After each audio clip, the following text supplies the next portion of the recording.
Hello, everyone. Welcome to tonight's meeting of the Hand-Eye Supply Curiosity Club. We're your hosts this evening. I am Tobias, and this is Will. Together we have a number of curious and exciting topics to share with you. As attendees of the Hand-Eye Supply Curiosity Club, you are all now members, provided you adhere to our philosophy, Ex Curiositas Scientia.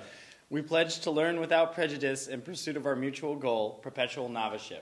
We admit that it is impossible to know everything about anything, and thus we remain perpetually curious and perpetually novice. This is our flag and our mascot, Franklin.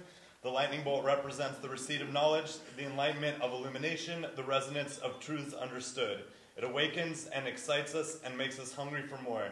And also, we just got shirts in.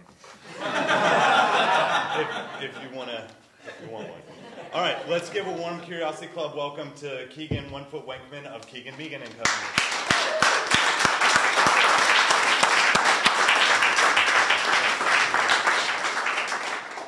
Hello, thanks for coming out tonight. Really humbled at a packed house tonight. Super stoked. Who am I? I am Keegan. I am one half of a printmaking shop in town called Keeganmeegan and Co. We are a letterpress shop in southeast Portland. We've been around since about 2007, and we've been doing printing for a lot longer than that. So really what I do day to day is I do a lot of production printing for advertising agencies, designers, and artists doing art editing. And then nights and weekends I do stupid stuff like this. Yeah, that's basically who I am. What I do formally is I do lino cut reduction prints. Is anybody familiar with kind of what that means to do a reduction print at all? That basically means that I'm carving away a block per every color. And so I'm using just hand tools. I buy these from wood crafters. They're just in Southeast. These are wood cutting tools. So it's a basically really archaic process. I basically start with, you jab the hell out of your fingers and you bleed, and you slowly just trial and error carve into the chunks of linoleum. So I brought down this example here of basically showing you what it means to actually reduce the block down. When I say reduce, I mean that also whatever I print, I can never print this again. It's basically I'm destroying the block as I go. So all the hard work that I put in the initial layers, I'm then getting rid of. And so it's weirdly satisfying, honestly. After a while, I loved it. It was just like, this is the one time I'm going to do this. I'm never going to touch this thing again, especially when I'm working for bands. And maybe it doesn't go very well, and their manager is a total dick, and says the posters didn't show up at the hotel, and the posters were at the hotel, and then he doesn't want to pay and stuff. I spent my entire night doing this and drinking beer and stuff. So I started out with a whole chunk of linoleum. You can imagine this is just flat. Okay. And so I carve into it in total dyslexic backward nature. So cake is totally backwards. My name is upside down and backwards. And so you get really good at kind of flipping that part of your mind. But so I printed gold here. And so that was the first color. I then took that block and I carved again, basically where you see all the white space here. And so all the kind of pattern in the background tool, as somebody in the audience would say. And so carve away all of that, and then this plus this equals that. Okay. So I'm about halfway there now. And so this is where the really crucial part comes, is now I have to do what's called a key plate. Key plate is always the black layer, or the darkest layer that's going to go over the top. And so I took all this intricate, stupid stuff, where I watch really bad TV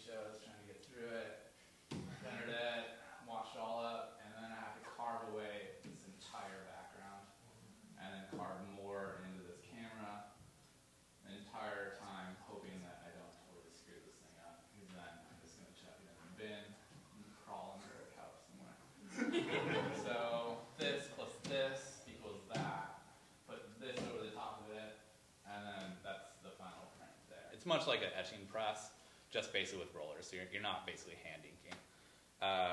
They're called proofing presses. They're left over from the newspaper industry is what they're used for. And so a lot of artists use them these days. If you go over to like PNCA, they have them over there. And so we kind of, artists basically pick these things up from a forgotten use and kind of repurposed them over the years. So that's what I do. Here's my intensive list of my set list for tonight. Where I work at Keeganmeegan. I screwed that one up. I should have put that one. When I started doing these lino cuts, I had no fucking idea what I was doing. I used to do silkscreen. I was a production silkscreen working, doing gig posters in Minneapolis for a long time.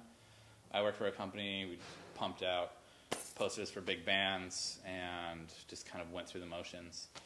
And when I moved out to Portland in 2005, 2006, I still had my silkscreen. I was still doing silkscreen for a little while until about 4 years ago. I moved into a new shop. We, Keeganmeegan, moved into a new shop, and we didn't really have enough plumbing to do silkscreen anymore. And I still wanted to do the gig posters, and I had no idea what I was going to do. Honestly, I get like a little pass, and it gets me into shows for free and junk like that. Stupid things from my 20s that I still latch on to with a death grip. And so the first poster I ever did where I had no idea what I was doing was the Flame Lips poster here. When I say I had no idea what I was doing, I literally had no fucking clue what I was doing. I looked on the internet to see what other people were doing, and I used really nasty chemicals, and I got a really giant printout of this design, and I used basically this old school method that doesn't work anymore. You basically take a really giant black and white print, and you lay it down, and you basically use like acetone, and that acetone will get the Xerox release onto the block, and then that's basically kind of your map as you go. So I did that, and surprisingly enough, it actually worked. And I had the brilliant idea that I wanted to do a 2-color. This is where it happens where like I have no idea what I'm doing. So I wanted this fly with an eyeball in it. And so what I did is I did all of this, and then I just took an X-Acto knife and I just carved the entire fly out of the last year. So yeah, so that's basically where I started. And then I guess I don't have the most current one. I have more posters, but I couldn't put them all out. This is one of the last ones that I've done recently. And so this is actually just 2 carvings. But on that really big press that I told you about, I can basically, on the inking cylinder, I can put down blue and then magenta and then orange and then green. And so I can create a big, what we call a split fountain, or an ombre, as people call it. I just learned that term recently. I'm a little slow to the game. You can see the same thing here, where there's kind of a big stripe. That kind of moves around though, doesn't it, as you go through the print? Yeah, it gets a little tentative, and so like every 5 prints, you'll have to add a dab. So you have to basically monitor it. It's surprisingly, you can keep it pretty consistent as long as you don't use too much ink. You're going to be okay. So, but yeah, that is kind of one of the things, like it is going to kind of move around on you a little bit. And so I always have to tell people, it's just, these are unique pieces of work. Not meaning they're totally shit. They're just like, they're not fine art. You put the best one on top. Yeah, exactly. That's exactly what I did. And then I shoved the shitty ones in the middle.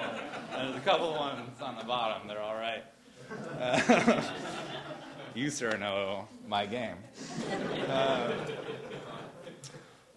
So, yeah, I mean, that's kind of the rudiments of basically where I started. And then I've experimented along the way, made a bunch of mistakes, didn't screw up too bad, and then kind of continued going. And then this is where it gets kind of crazy is every year up in Seattle and then recently in Portland, we've started doing what's called steamroller prints, or a waze goose is what it's called. Waze Goose doesn't really mean anything these days. Basically, Waze Goose means in the past that the biggest print shop in town would get all the printers together into the biggest shop, and they would cook a big goose, and they would have a big party, and it'd be like a really good time. These days, a Waze Goose means that you all get together, and then you you run a steamroller for a day. Office Max, that's buy or shop. I don't know what it's called. One of those places. And I get a really big black and white printout to size. I kind of lay everything out on the computer after I sketch it. And it's rough, I'll say. It's like really rough, like kind of that rough. There's no filigree, there's just a basic kind of map going along. And then I tape a bunch of the carbon paper together in a big strip. And I basically just duct tape the printout over the top of this, and I don't tape it on the bottom, and I just take the carbon paper and I trace it, and then I move the carbon paper up, and I trace it, and I move it up, and I trace it until the whole thing's there. And then I basically just start carving and figure it out along the way as I go. And then usually at the end I take a Sharpie and I kind of draw in different lines, and I do this stuff. You can kind of see where I didn't carve certain stuff. And go from there, and then we basically just ink it up by hand with big brayers, and then just run it over, basically just kind of smash it. It's kind of the only bummer is since it's a kind of a big event, we only get about 5 prints out of it. So don't ask me if they're for sale because I have 2 of them myself. If you again want to pay me to do this, like let's talk afterwards. And so this is the first one that I did, and yeah, it was a lot of fun. I really enjoyed it. So we kind of got in there, hand inked this up. We missed some chunks, and then just went for it. And then this is the one that I did last year. And then I'm going to be doing another one again. I think it's in August. And again, it's in Seattle, and it's at the School of Visual Concepts. There's about 20 teams that get together and basically do it, and so it's a really good time. So if you guys want to kind of mark that down and head up there, it's a lot of fun, and then hopefully eventually we'll really kind of nail it down in Portland and get it here as well. So on these, you only get really one chance. So you ink up the red and the black? Yeah, at the same time. Yeah, so you can totally just screw up really bad. Like if you get black onto here, like it's gonna be in the print, and the print after that as well, until the ink starts to wear itself out. So are you buying up all the carbon paper you can find? So You're gonna be the kingpin of carbon paper if you do it. It's funny how we all collect stuff for me, so I had to make some changes. So carbon paper, rocks. And the cool thing too is actually you can use this stuff like several times. It's kind of amazing. So especially for the big stuff, I'll just keep reusing it until it doesn't work anymore. So yeah, I mean honestly, like that's all I got. Otherwise, but yeah, I'm totally like I love question and answers because I hate doing this shit. Sorry. My wife's from Minneapolis, so I wanted to ask about how much of your insanity is inspired by Minneapolis. A lot. And the printing. A lot. It's a big printing town, right? It's a massive printing town. It was kind of a hub of industry in a way. Actually, one of some of the really large country print shops are in Minneapolis. Is there a Minneapolis look? I mean, I know Archie Entry's kind of a Seattle thing. No, I wouldn't. I mean, it's a really illustrative city. The art scene is really thriving there. It was when I lived there. There are a lot of silk screeners working there. Aesthetic Apparatus is from there. This guy named Adam Turman. I worked for Burlesque of North America, which was the big shop in town. Yeah, there is.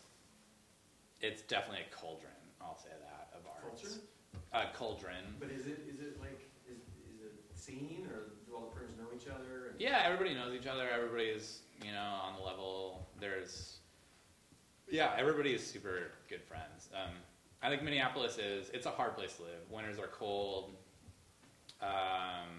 It's not a terribly dangerous place, but the community's solid. Like you you are a part of the community. So I lived in a really cutty spot called Stevens neighborhood. So it was funny the friends that I made over the years. So everybody took care of each other. And when I first started, I mean, I had a 1-bedroom apartment. That's where I started Silkscreen, is I would use my shower as a washout booth. So I hooked up a power washer. I know the shit out of my neighbors, destroyed my apartment. It was really old. It became a condo afterwards. Yeah, you didn't get your deposit back, did you? I got my deposit back. I did. I lived there for like 7 years. I still remember when the guy walked in, and he literally just walked around and he's like, oh, fuck it. And he literally was just like, yeah, you're good. Get out of here. And I was just like, yeah. And then I went on a debaucherous set of apartments after that until when I met my... So you have this, and then they'll put down basically the paper, and then AstroTurf. Does it kind of stick to a little? Yeah, it does. Okay. It's going to stick a little bit, but then they have AstroTurf over the top of that. And so that's kind of spongy, like a blanket on a litho press or etching press. And then you put a chunk of wood here, and then a big chunk over the top. And so you kind of have a ramp, get it up, and then you just go real slow. But yeah, it's tough. Hands off to them. It's like, I don't want to do that stuff. Do you look on Craigslist for good used stream rollers? I have. They're not that expensive. Where do you park a steamroller, though? If you guys have a driveway where you don't mind a steamroller, totally let me know. I have found out there's $300 a day. So I got things in motion. Well, if you found one, you could park it at my place, but it'd take you 3 days to drive it to Portland. Well, I know, that's the problem. So, yeah. So, I'm slowly figuring this stuff out. So, any other? Yeah. What's the large print size you've attempted? These guys. Yeah, these are almost 3 by 4 feet. So I've called around to all my friends that have the biggest etching presses in town, and they won't fit. But they're close. I'm an inch off. And my bastard friend of mine said, why don't you just carve an inch off? I was like, well, I can't just carve a half inch off of this. I already carved it already. I'm not going back in. So somebody needs to engineer a new etching press. That's what I implore you to do. Yeah, so just a regular floor linoleum, you said, and is there a thickness there? It's not a regular floor linoleum. It's basically it's called Battleship Gray linoleum. We're lucky in Portland, actually, the main distributor for kind of fine art supplies, printmaking supplies is in town. They're called McLean's Printmaking. And so you can actually order a 3 by 6 foot roll of the stuff. And so every now and again, I basically just order a roll. But you don't go through it? No, it's pretty hard. After the talk, you can kind of come up and feel how thick it is. I've gotten close when I wasn't paying attention. There's a spot right there where you can, there's kind of a weaved back onto it. So it helps if you just kind of let go. It becomes meditation after a while. And so, yeah, you can't think about how long it's going to take. So, yeah, and you just go for it. Yeah. Have you gotten better at dating the things and factoring in the potential errors and all that? Yeah, I'm surprised. Yeah, I'm really surprised actually that you kind of, I started to get kind of really, really honed into all the things that could happen that would be really nasty. Actually, when I think it was this guy. I can't remember. Oh no, it was this. When I first traced this entire thing, I inverted it. I read it the right way, and so I traced the entire thing out. It took me an hour, and I pulled the thing off, and I'm like, it looks great, and then it's like shit. I gotta retrace this entire thing all over again, and so then I start to know right away. Just kind of do a checklist. As a printer, your entire life is I'm going to do this, I'm going to do that, I'm going to do this. You do everything off the press. So you know that when you get to the press, you do your job. So it's all prep. And so, I'm surprised I've gotten her name right most of the time. I usually do a chop, which is like your initials as a printmaker. I think I've only done that backwards once. And so, yeah, I've been pretty unscathed. I'm a little lucky in that regard, I'll say. So I lost a life, but I have 8 going. So, any other questions? How many impressions can you get from, let's say, the cake size? How many of those do you make when you make it? That's a good question because, again, I'm destroying the blocks as I go, so I can never go back a stage. So whatever I print on that initial first run is part of my edition. You could get thousands if you wanted to. Yeah, if you're ready for it. So on the smaller stuff, I do it by hand, so it starts to wear on me after a little while. So I usually do between 100 to 200, and then on some of the larger ones, the press is actually automatic. But those as well, it's slow going, and so usually 100 to 150 of those. And so. What kind of inks do you use? It's all, these days there is no real true letterpressing per se. There is offset ink.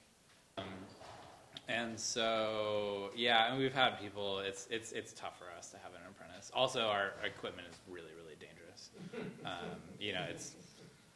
You lose your hand, you lose an eye, you can lose lots of things if you're not paying attention. I mean, this is, like OSHA doesn't condone what we use, really. And so, yeah, it's kind of a liability. It's tricky. Yeah, having an intern is tricky. So usually what I do is, like we had some people kind of come through, and I tell them about what I do, and I kind of ask them about what they want to do, and I kind of help them get to a place where they can find access to the equipment or otherwise. Because you can totally do this stuff on an etching press, and so kind of trying to figure that out. And yeah, I don't know, man. I can barely deal with myself, so I don't know if I can deal with an apprentice hanging around. So I'm still young. I'm still making a lot of mistakes. So I don't really want to be teaching people stuff that will damage them for the rest of their life. So, more questions, Keegan? Well, I was just curious on that first one. I didn't understand the color, like how the 2 colors work on that. Yeah, this is when I talk about I'm still making a lot of mistakes. So I carved that entire piece as one block. So you can imagine it like this, okay? Oh, okay. And then in a sheer moment of brilliance, I just took an X-Acto knife and I just carved out the entire fly of that, okay? Oh, just cut it. I literally just cut it out. Like, it was almost like, if you can imagine me just going like that and just tearing through it, that's what I did. And so then I took the entire fly out, and then I printed the red and the blue. And then when the block was still in, I shoved the fly in, and I took everything else out. Which is something you should never do. Because about, 3/4 through the run, I think the leg of the fly just totally broke off. So that's when I just had to clean up.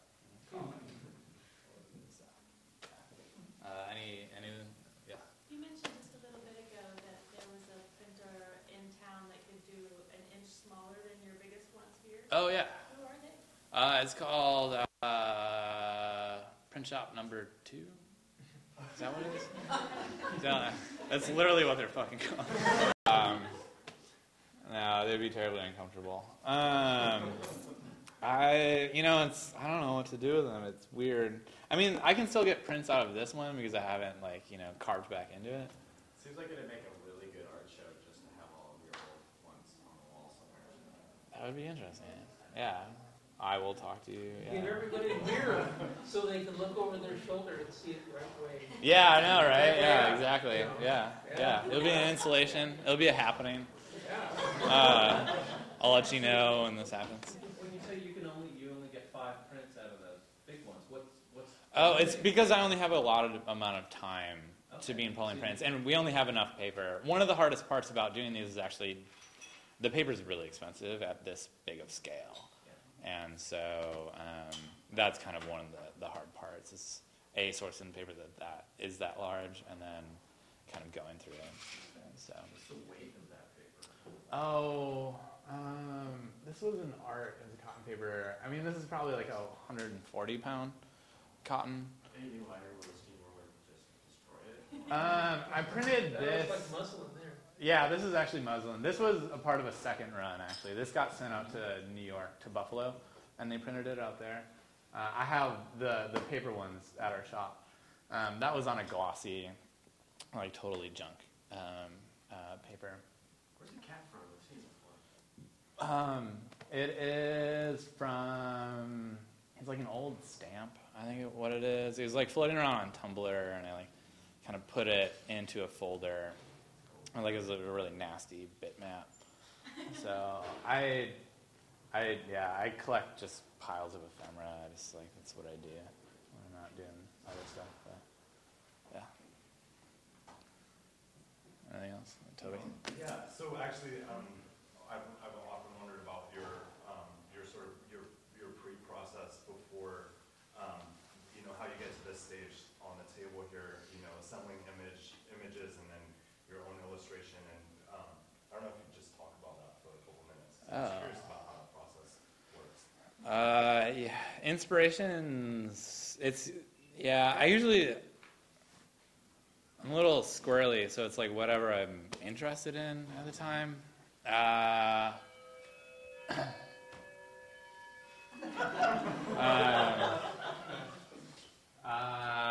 I got really obsessed with Rolleiflex cameras for a while.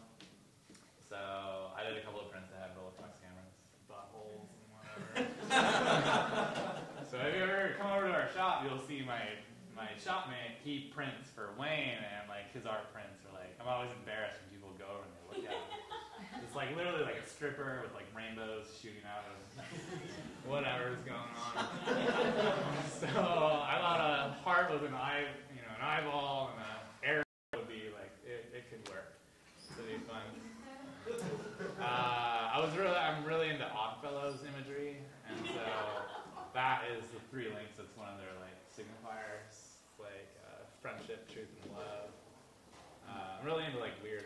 I don't know, just like figuring out why, like the visual language. Like we've all seen this stuff over and over and over again, and it's like, how if you take that and put it into a new context, how is it interesting? Like, how does it become art again? I have another question. So I get we have rolls of tracing paper, and then the bean fang like marker paper. Yeah. I feel like the rolls of tracing paper it just like shreds too easily and falls apart. Oh. And then the bean fang is nice, but it's like really nice to draw on, but it can't see through it. Yeah, it's not as It's so transparent. frustrating. Yeah. It's gonna be awesome, and then like can't see anything that I drew, and I've taped it all down. And Yeah, I get it from Columbia Art Supply. I found there's like one, it's cheap. It's like the crappiest stuff. Is it So that's the bee papers? Yeah, it's bee paper, yeah. That's from Oregon, but Okay. That's the best. The rules, but all of the stuff that I've ever done on it is just like the corners all shredded. I should probably be more careful. You got it, yeah. Well, it's like, yeah. Well, it gets all wavy on you, and like, yeah. I mean, you just kind of have to just hope that it's not gonna be like too nasty visually. Yeah, I don't know, man. I don't know. I struggle too. Yeah, I mean, it's funny, like the old tracing paper, the old carbon paper, the stuff is like the best, and now it's like trying to figure out where the middle region is. Have you ever tried like the sewing, like for sewing? There's like paper that has the like powder on it. I mean, I feel like it'd probably be too messy, but like when you're making a print, you get a little wheel. Oh yeah. No, I remember using that stuff. I use that for sewing time. I can see that being, yeah. It's pretty messy though. Yeah, I mean that's the hard part You is lose your lines really easily. I have to clear coat all this stuff after I do the carbon tracing, otherwise it's gone. Like I've done that where I've actually like, especially after it's been printing and I wipe it off, like sometimes I can barely see it with this guy and I basically just start lifting material out. So your lines are like an X-Acto? No, I use just the V-gouge. Yeah, for the initial lines. So I basically kind of just make gouges here and here, and then I'll go back in with the deeper one and just start kind of taking stuff out. And then you can kind of like angle it for like lettering. And you can basically get it to just like pop chunks of linoleum out. And so, yeah, it's trial and error. Like you just start to feel, and you're like, I think this is gonna work. You know, usually it'll be okay. And then the only thing I use is a bookbinder's punch, and so I can do holes with this. So I don't know if I have anything here that I use this for, but I can basically do kind of like minute little holes that go from there. So, yeah. Do you ever use any other medium? Do you ever carve in anything like a wood block print or anything like that? Yeah, I've tried doing woodblock. It's weird to say. It's too hard. It's like literally I can't. When it's this big, you know, huh? Like nothing to prove. You're like, I'll just do it on linoleum and it'll look better. I mean, I want to do it. I mean, because that's the Japanese printmakers. They're amazing, and they all did woodblock, and they hand burnished the prints, meaning they literally just rub the back of the paper to get the ink. And like when you see them in museums, they're immaculate. Like this is shit. This is total shit compared to that stuff. Like their stuff is amazing, and it's in hardwood. It's painstaking. Maybe I'll get there. I don't know. Like my hands will fall off if I try that. I've tried it, and I mean, a lot of respect go to those people. That's the same process. Then it's exactly the same. In the same way. Yeah, it's exactly the same. And do they just since it's like an actual wood block, do they press it, or is it a whole different? Do they step on it? They basically, for example, like this is their wood block. They basically carve it. They build a jig, so you basically have like a piece of wood here and a piece of wood there, and then that's how you get your paper into register. And then you have what's called a burn, which is like kind of this. It's a handheld, basically flat surface, and you basically just kind of rub the back of the paper when that block is inked up, and that gets it to transfer. And it's it's painstaking and it's slow. It's amazing. It's absolutely amazing. So yeah, that's the next step. I guess I don't know. If anybody you guys want to do it, go for it. Yeah. Sorry. Well, I was just curious at the steamroller parties. Like, there's 40 people doing oversized prints. Like, what are the other technologies that they're doing? Like, what are the other? They're all hand carving it too. It's all this kind of stuff. Yeah, they're all hand carving. I don't think they've done anything kind of outside. No laser. You could do with it. Well, you can laser stuff, I guess.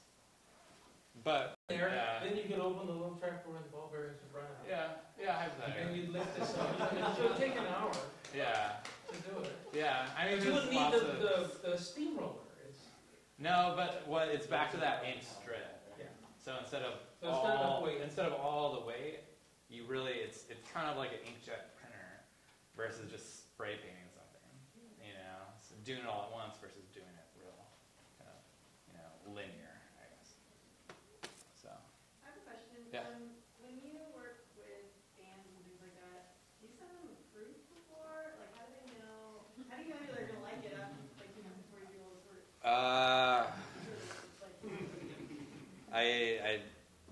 I've only done it once, and it's for a cake.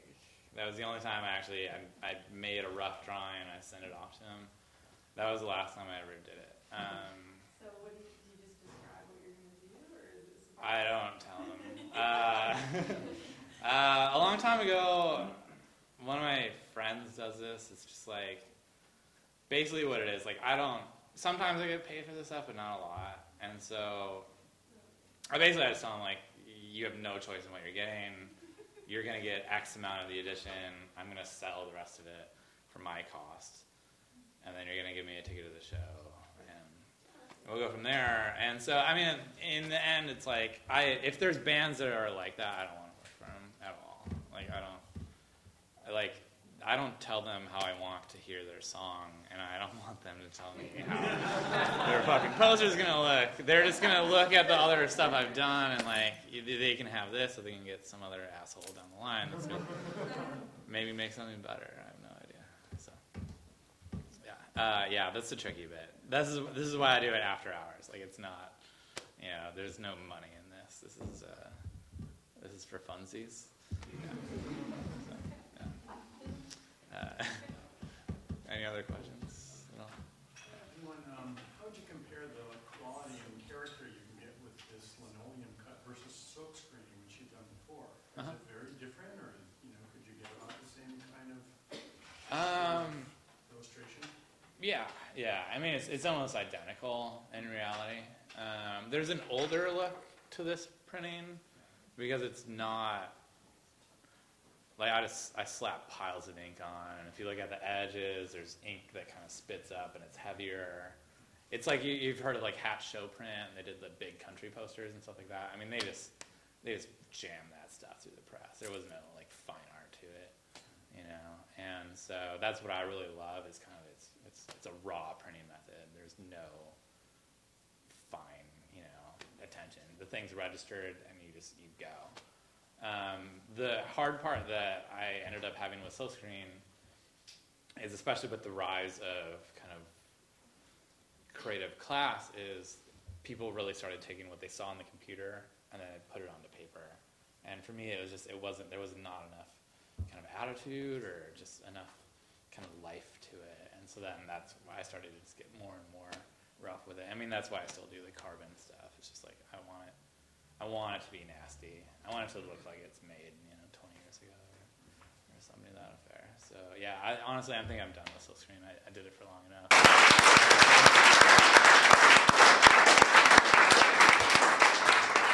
All right, and there's cards up here, and you can get a closer look at the tools, and you should come look at the posters, and there's beer in the thing probably still.